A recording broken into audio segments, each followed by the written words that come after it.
Transplanted is a hybrid film, an experimental film that follows the story of, or the genesis of a transplant, or what I would call or considered an alien species or form, maneuvering through spaces in the landscape of the United States and basically trying to find what they would consider a place for home. In Transplanted, I use a lot of text, spoken word text from a scholar known as Bell Hooks, and she is very, very well known in the field of sociology. One thing that drew me a lot to her text was the idea of love and the idea of how groups of people have either been made to believe they are incapable of love, or the idea that love is something that is maintained or given to certain groups. And I think just reading her struggles of trying to understand love, her love with her father, her love with family, it made me realize that the understanding we think we have of love is more than just the idea. It's so much more. And I feel, at least for me, through making films or making artworks, is my exploration of trying to understand this thing that we call love.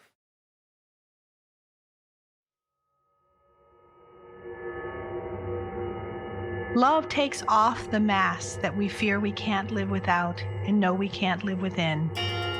I use the word love here, Baldwin writes, not merely in the personal sense, but as a state of being or a state of grace. Not in the infantile American sense of being made happy, but in the tough and universal sense of quest and daring and growth.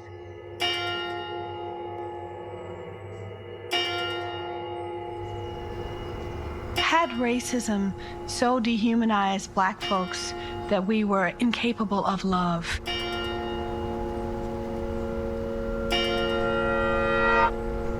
In the diaspora, most Black people's relationship to love has been shaped by the trauma of abandonment.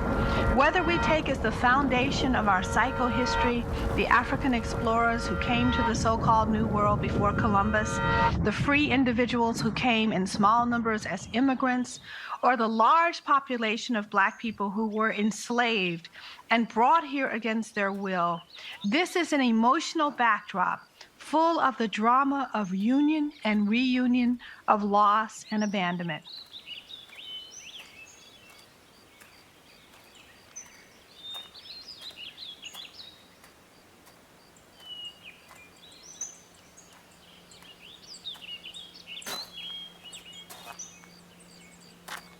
Since our leaders and scholars agree that one measure of the crisis Black people are experiencing is lovelessness, it should be evident that we need a body of literature, both sociological and psychological work, addressing the issue of love among Black people, its relevance to political struggle, its meaning in our private lives.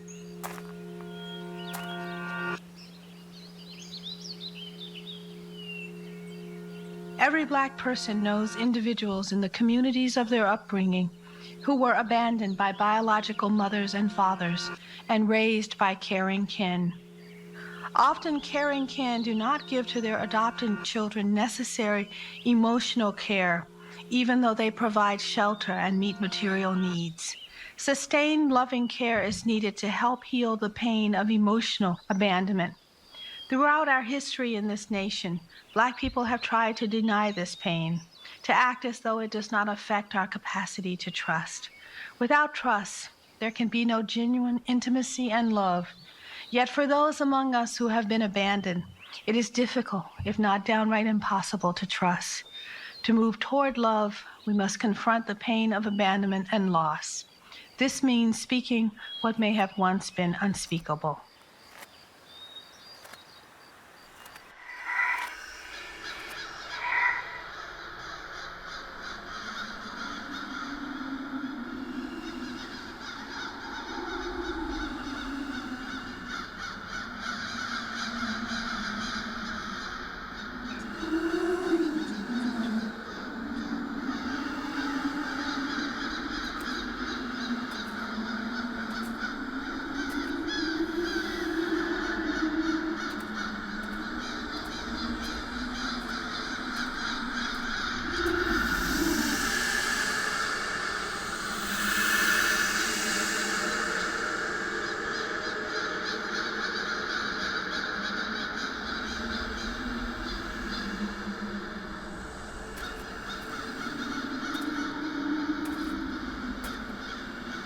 When I was a child, it was clear to me that life was not worth living if we didn't know love.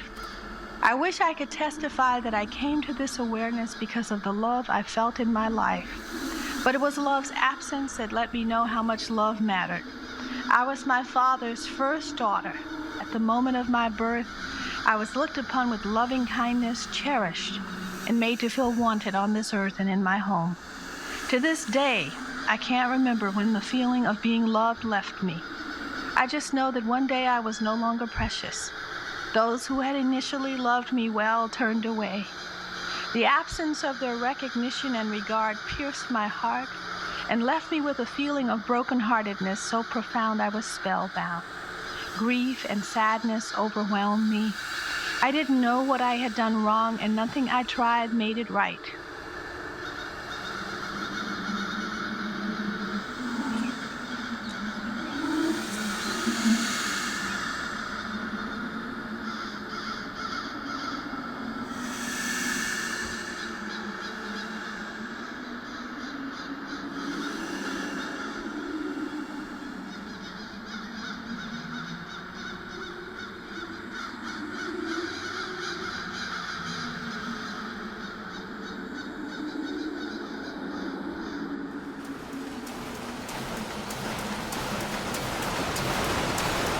Love is profoundly political. Our deepest revolution will come when we understand this truth. Only love can give us the strength to go forward in the midst of heartache and misery. Only love can give us the power to reconcile, to redeem, the power to renew weary spirits and save lost souls. The transformative power of love is the foundation of all meaningful social change. Without love, our lives are without meaning. Love is the heart of the matter. When all else has fallen away, love sustains.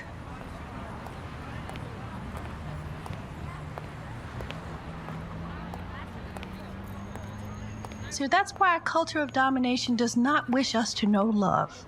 Because if we have love, we have that power to stand and to rise above all of the circumstances that are crushing to the spirit, and to still see our beauty, to still dance in a circle of love that we create for ourselves.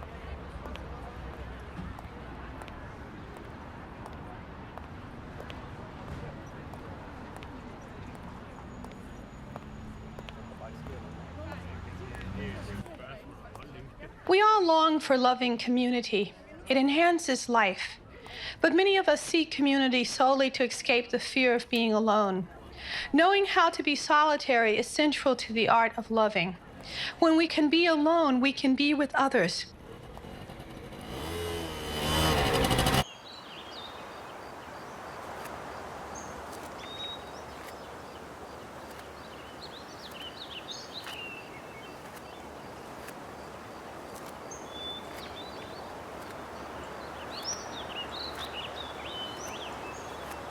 No other connection healed the hurt of that first abandonment, that first banishment from love's paradise.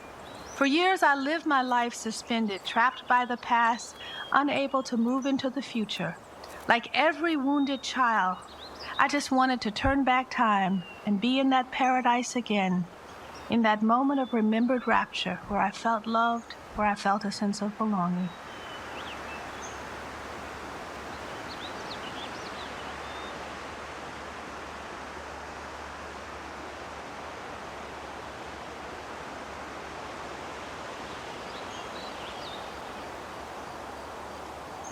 When I leave this moment, I'm going to leave this behind.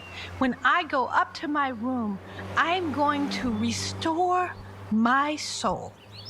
I'm going to bring forth the beauty, the grace, what I need.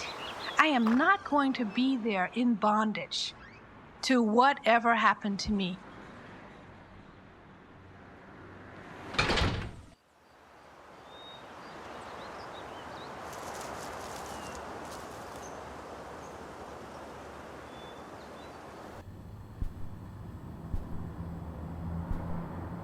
We have to begin to reclaim our own agency. The more I reclaim my own agency through the recognition of my power to love, both myself and others, the less I am afraid in any setting, because the more I believe that I can draw to me that which is good in my life.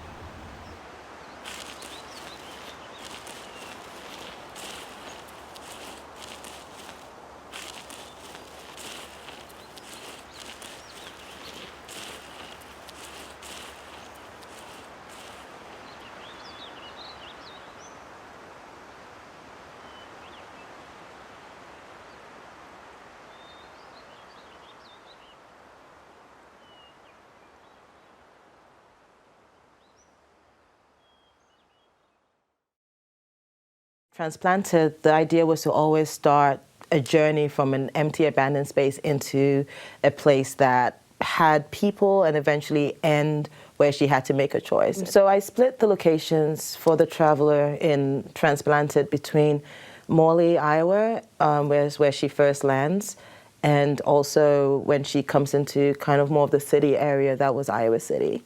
And the purpose of having two kind of dichotomies or two separated spaces was the emptiness in one and also kind of the fulfilled spaces in another, where even in these fulfilled spaces where you would, for instance, expect love to be resonating a lot, there's all these ideas of people moving fast or moving without even acknowledging other people. I leave the film in a way where, you know, there's no really a conclusion, because I don't believe there is a final moment in this universe we exist in. Even when we're gone, you know, we live in a space that we are capable of leaving behind a bit of us.